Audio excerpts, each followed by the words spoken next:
साल का हूँ। यह नई भाभी की कहानी उन दिनों की है जब मैं सर्दियों की छुट्टियों अपने मामा के घर गया हुआ था। मेरे मामा के लड़के की शादी को सिर्फ 1 महीना हुआ था और भैया अपनी जॉब के लिए वापस मुंबई चले गए थे।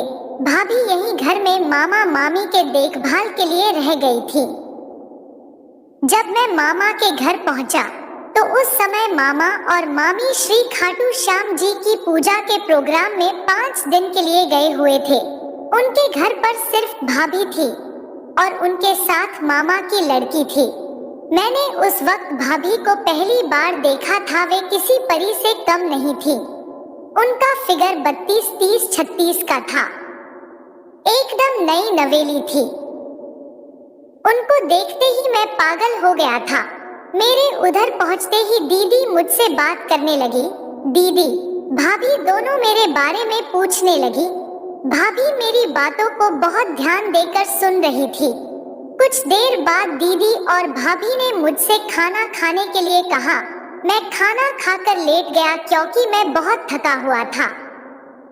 कुछ देर आराम करके मैं शाम को उठा तो देखा कि भाभी ने कपड़े बदल लिए थे और उन्होंने नीले रंग की साड़ी पहनी है। भाभी ने ब्लू साड़ी के साथ लाल रंग का ब्लाउज पहना था। वे बेहद अच्छी लग रही थी। भाभी को इस क्रॉस मैचिंग में देखकर मैं पागल हो गया। मेरे जागने पर भाभी ने मुझसे पूछा, आपके चाय ले आऊं देवर जी? मैंने उन्हें देखते हुए कहा, हाँ भाभी। फिर भाभी मेरे लिए चाय लेकर आ गए और वे उधर ही बैठकर चाय पीने लगी। मेरे साथ में हंसी मजाक करती हुई भाभी पूछने लगी, और सुनाओ देवर जी, कॉलेज में सिर्फ पढ़ाई करते हो या कोई देवरानी भी सेट कर रखी है? तो मैं बोला, नहीं भाभी, अभी तक कोई अच्छी मिली ही नहीं है।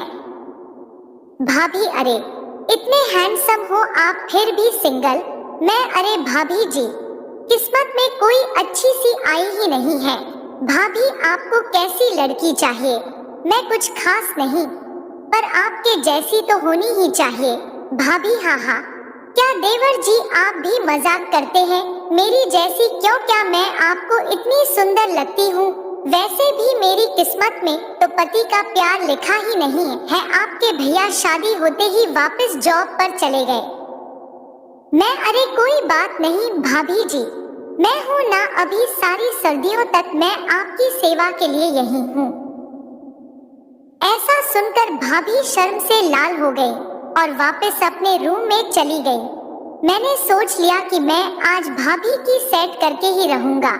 फिर रात हो गई और हम लोग सो गए। सिर्फ मेरे वाले रूम में हीटर लगा था, तो रात को भाभी मेरे रूम में हीटर के बहाने आ गई। वे बोली, देवर जी आप अगर बुरा ना मानो तो मैं यहीं सो जाती हूँ, क्योंकि घर में सिर्फ यही एक हीटर है। यह सुनकर मैं बोला, अच्छा तो आप और दीदी साथ में सो जाओ, मैं सोफा पर सो जाता हूँ।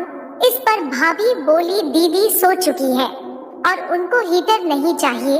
ये बोलकर भाभी मेरे बेड पर एक साइड में लेट गई। भाभी ने नाइटी पहनी थी। उनकी नीले रंग की नाइटी एकदम सॉफ्ट वाली थी।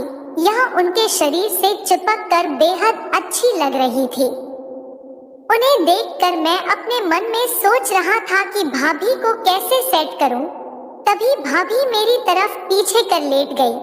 मुझसे रहा नहीं गया और मैं थोड़ा उनके करीब को आ गया। उधर भाभी भी उत्तेजना के मारे कांप रही थी और ऐसी सर्दी में भी भाभी के पसीना निकलने लगा था। भाभी बोलने लगी, बहुत बड़ा है, मैं नहीं ले पाऊंगी, कहीं आवाज सुनकर दीदी ना उठ जाएं।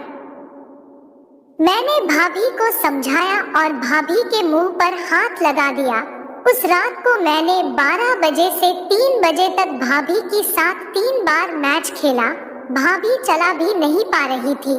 भाभी बोली, देवर जी आप मेरे रूम में चले जाओ, नहीं तो इसी रूम में रहोगे तो फिर से शुरू हो जाओगे। मेरी ये हालत देखकर दीदी को भी शक हो जाएगा।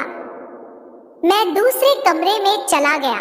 सुबह सब उठे तो देखा कि भाभी अपनी टांगों को फैलाकर धीरे धीरे चल रही हैं। दीदी ने उनसे पूछा, भाभी आपको क्या हुआ? तबीयत तो ठीक है? भाभी बोली, नहीं, कुछ नहीं, कल काम कुछ ज्यादा कर लिया था तो पैर दुख रहे हैं। मैं दीदी से नजर बचाकर हंसने लगा। आपको मेरी यह कहानी पसंद आई होगी तो हमें कमेंट करके बताइएगा।